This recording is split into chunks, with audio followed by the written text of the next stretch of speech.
আসসালামু আলাইকুম এভরিওয়ান। অনেকদিন পর মুই একটা সেলাইয়ের ভিডিও লই আই পড়ছি, আম্মেগুলাকে শেয়ার করবো দেখিয়া। আজও একটা রিলস ভিডিওতে আম্মেগুলারে জিজ্ঞাসিলাম যে দেখেন মুই কি বানাই, আম্মেরা কোন তো, কিন্তু অনেকেই কইতে পারছে আবার অনেকেই কইতে পারে নাই, জানতে চাইছে যে কি বানাই। লন তাই আজের ভিডিওতে মুই সকলটিরে দেখাই দিমু যে আসলে মুই কি বানাইছি এইটা দিয়া।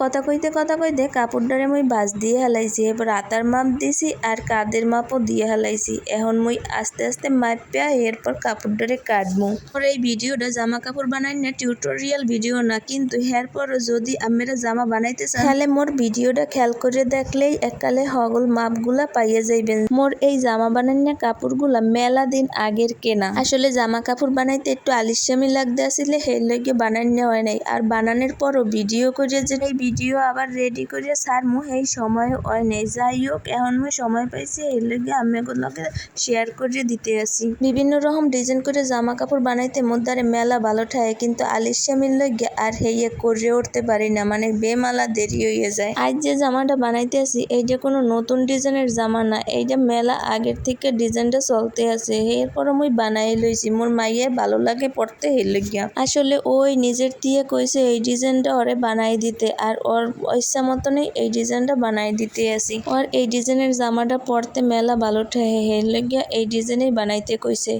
মোর কাটাকুটি শেষ হয়ে গেছে, এখন মেশিনে সেলাই করতে আসি। আমাদের পুরোপুরি সেলাই দেখাইতে গেলে ভিডিও বেমালা বড় হয়ে যাবে, হের লইয়া মুই ছোট ছোট করে একটু একটু করে দেখাইতে আসি। মুই এখন যে সেলাই করতে আসি এইটা হইছে জামাটার বডির অংশ।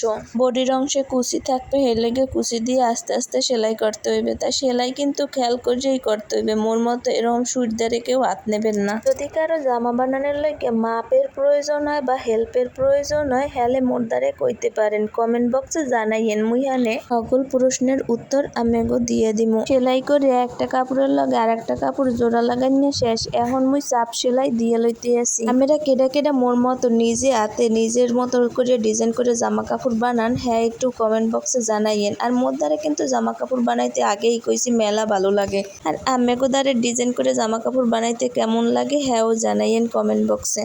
চাপ সেলাই দেওয়াও শেষ হয়ে গেছে, এখন মুই একটা লেস দিয়ে এই সামনের অংশে ডিজাইন করে দিমু। ডিজাইন করলে জামাটা আরো সুন্দর দেখাইবে।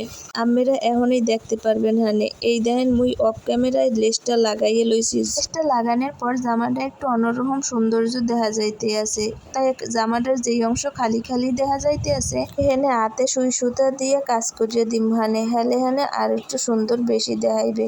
এখন মুই জামাটার পুরোপুরি কাজ কমপ্লিট করতে আসি। জামাটার পিছন সাইডে একটু ফাড়া রাখছি, এখান দিয়ে হুক দিয়ে দিম। নাইলে মাথা ঢুকাইতে আবার কষ্ট হইবে, গলা ছোট হইবে। এখন দেখেন জামাটার আসল রূপ। হগল সেলাই মুই দেখাইতে পারলাম না, হেলে ভিডিও বেশি বড় হইয়া যাইবে। জামাটা বানানোর সাথে সাথেই ও ছবি তোলার লেগে প্রস্তুত হয়ে গেছে জামাটা গায়ে দিয়া। আর মুইও চিন্তা করলাম যাই হোক, ও যখন গায়ে দিছে তখন একটু ছবি তুললে আমি এগুলোকে শেয়ার করি। কি মোর রিলস দেখে জানতে চাইছেন যে মুই কি বানাইছি? আসলে মুই বানাইছি মোর বড় মাইয়ের লগে একটা কাপ্তান ডিজাইনের জামা। তাই মোর জামা বানানো কেমন হয়েছে হ্যাঁ আমরা কমেন্টে জানাইয়েন। আল্লাহ হাফেজ।